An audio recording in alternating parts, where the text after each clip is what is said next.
I was sitting on the cold metal bench at the airport gate, my carry-on bag resting beside me, bulging with honeymoon essentials I'd spent weeks organizing. The overhead announcements for departing flights rolled by, interspersed with the hum of travelers shuffling from one gate to another. I remember staring down at my phone, the screen's glow reflecting my anxious anticipation. My husband, or so I still thought of him then, was running late. We had planned this trip meticulously, down to the last detail, but I could sense something off. His voice messages from earlier had been clipped and tense, lacking the usual warmth. I tried to ignore the gnawing worry, telling myself everything was fine.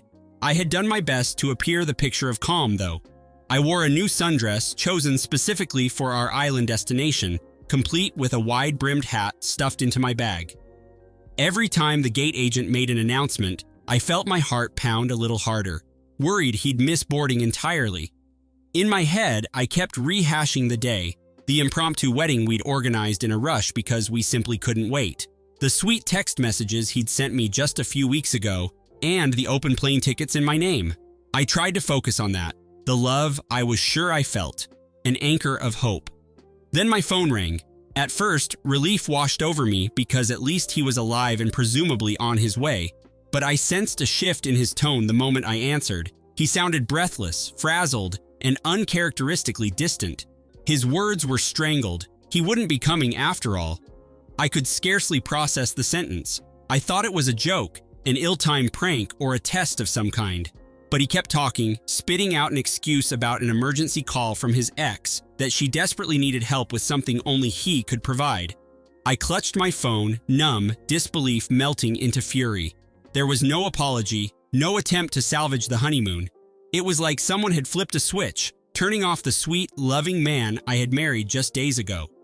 He kept talking, voice frantic, explaining that this was urgent, that he had to be there, that he couldn't just ignore her crisis. My heart hammered in my chest, and I looked around at the families and couples milling about, uncomfortably aware of how exposed and humiliated I felt.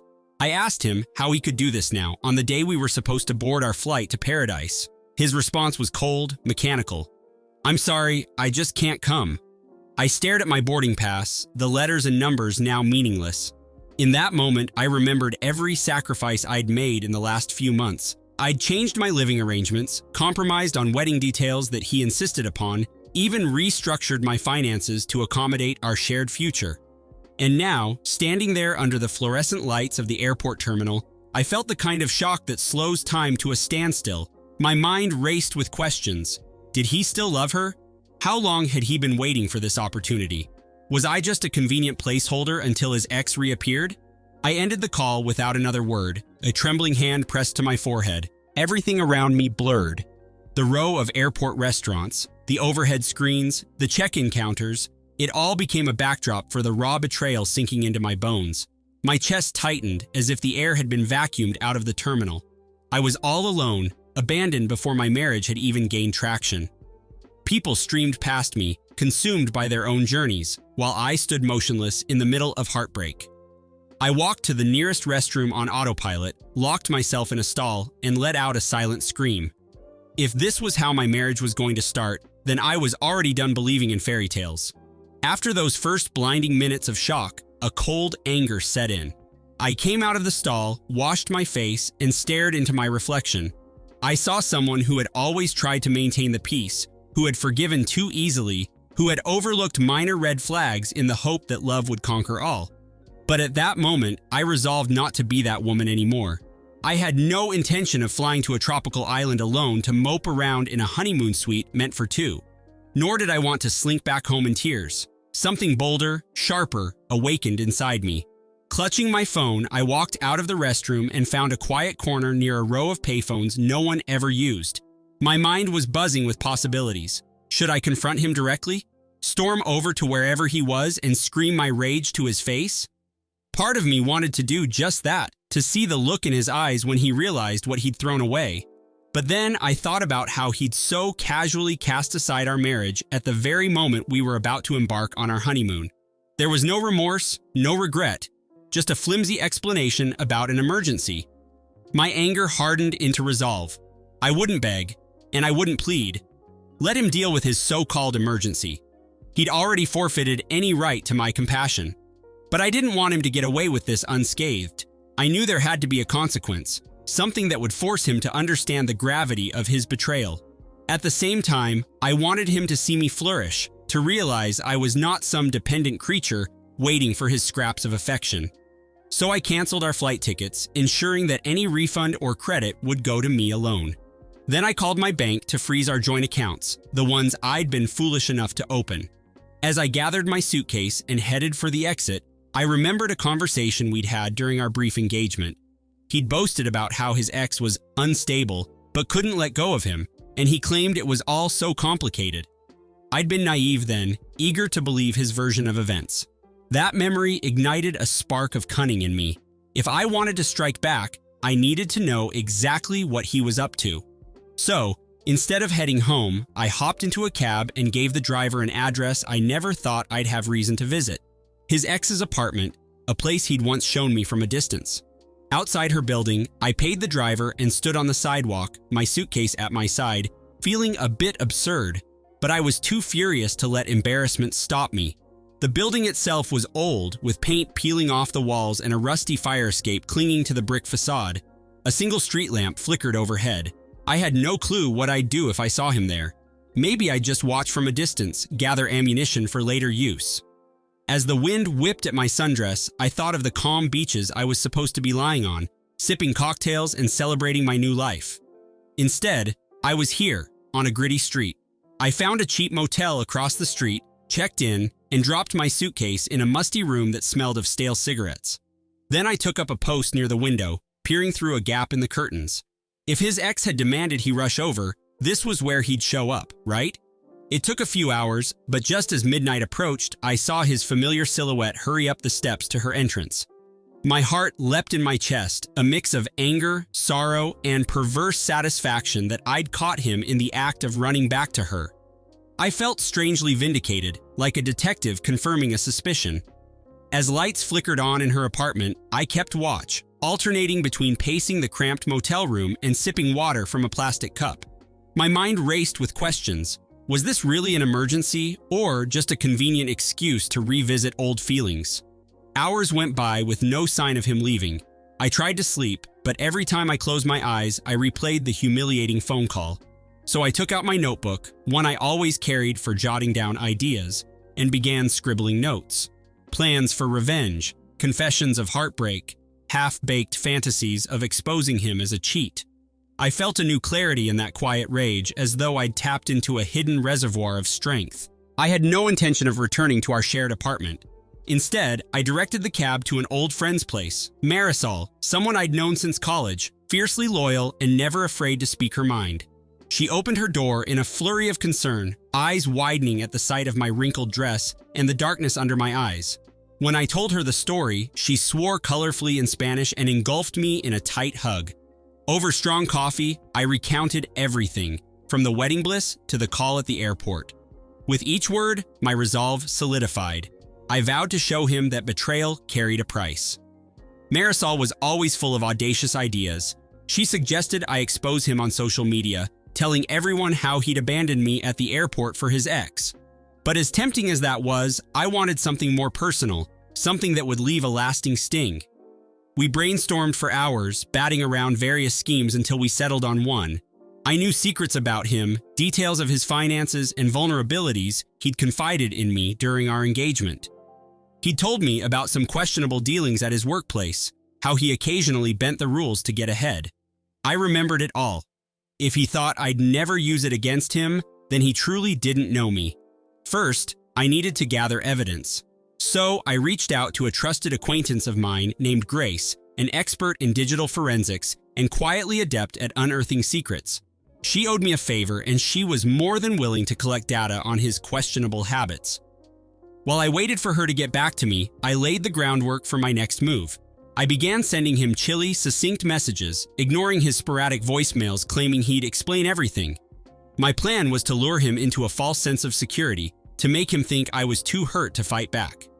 Meanwhile, Marisol helped me craft the perfect digital trap. One afternoon, I decided to meet him face to face. It was in a coffee shop near his office, a place where no one would suspect drama. I dressed in a crisp blouse and slacks, projecting a composed exterior despite the adrenaline coursing through my veins. He arrived looking weary and defensive, eyeing me as though I might start screaming at any moment. But I stayed calm, letting him speak first. He spewed some excuse about how his ex had threatened self-harm if he didn't come. I could see the guilt in his eyes, but there was also a hint of arrogance.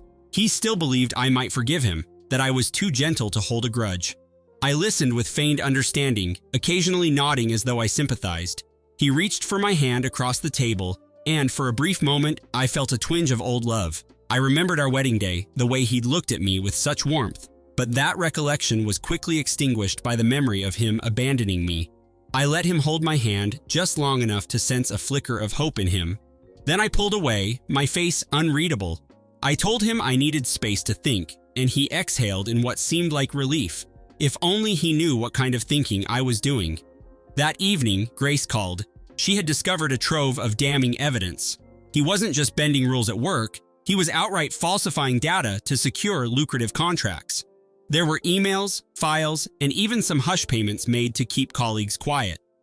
The significance of this revelation sparked two emotions in me: disgust at his unethical behavior and satisfaction at having the perfect leverage. I met up with Grace in a dimly lit bar where we exchanged a folder of printed documents. The gravity of what was inside made my hands tremble, but Marisol, who was with me, squeezed my shoulder, silently reminding me that I was in control. We spent the next day devising a careful plan. I would confront him privately, show him the evidence, and give him a choice: face public exposure or relinquish certain assets and sign divorce papers that were heavily in my favor. It was a sinister gambit, one that part of me loathed sinking to. But the betrayal and humiliation at the airport still burned in my memory, propelling me forward. I refused to let him walk away unscathed. The next night, I arranged to meet him at a small restaurant we used to frequent, a cozy place with booths for some privacy. He arrived with an uncertain smile, looking as though he hoped for reconciliation. I took a moment to observe him, remembering the times I'd been so certain I was in love with him. His hair was a little disheveled, eyes bloodshot, likely from stress. We slid into a corner booth, and I calmly slid the folder across the table. Confusion flashed across his face as he opened it, but it quickly morphed into alarm. His mouth parted in shock. I watched as he thumbed through the pages, emails with suspicious attachments, spreadsheets flagged as falsified, and proof of funds that had mysteriously appeared in his accounts. I could almost taste his panic. Without giving him time to recover, I told him exactly what I wanted: a divorce with generous terms. I wanted full control of our shared assets, and I demanded compensation for the emotional and financial distress he'd caused me. In exchange, I would keep his workplace malfeasance hidden. He tried to sputter excuses, claiming he'd only done it under pressure from some corrupt boss, that he never meant to cross ethical lines. But my expression must have told him there was no wriggling out of this. I was not the forgiving newlywed he had abandoned. A shudder ran through him when he realized I meant every word. He tried to appeal to my love, to my sense of fairness, but that love was buried under layers of betrayal. His eyes welled with tears, a sight that might have once softened my heart. But now, it only reinforced how little respect he had shown me. I stood firm, laid out the documents for the divorce, and gave him a pen. He hesitated, shaking, torn between risking his career and wealth or complying with my demands. With trembling fingers, he finally signed. A weighted silence settled over the table. In that moment, I felt a spark of triumph, but also a twinge of sadness for the person I'd once believed he was. Yet I held on to my convictions, reminding myself of the merciless humiliation I'd felt at the airport, the scorn that had fueled my revenge. I took the papers, packed up the folder, and walked out without a backward glance. Outside, the cool evening air greeted me like a balm. I thought I might feel guilt or remorse, but instead, I felt a surge of pride. I had stood up for myself. I had refused to accept his betrayal and had forced him to understand that actions have consequences. Over the next days, I initiated the legal process, made sure the documents were ironclad, and started to untangle our shared life. The scandal never broke, and I realized that I wouldn't need to ruin his entire career if he complied, but I'd gain something far more precious: self-respect. In the weeks that followed, I moved out of our apartment, ignoring his attempts at contact. I rented a bright, airy loft in a different part of the city, a place with tall windows that let the sunlight pour in each morning.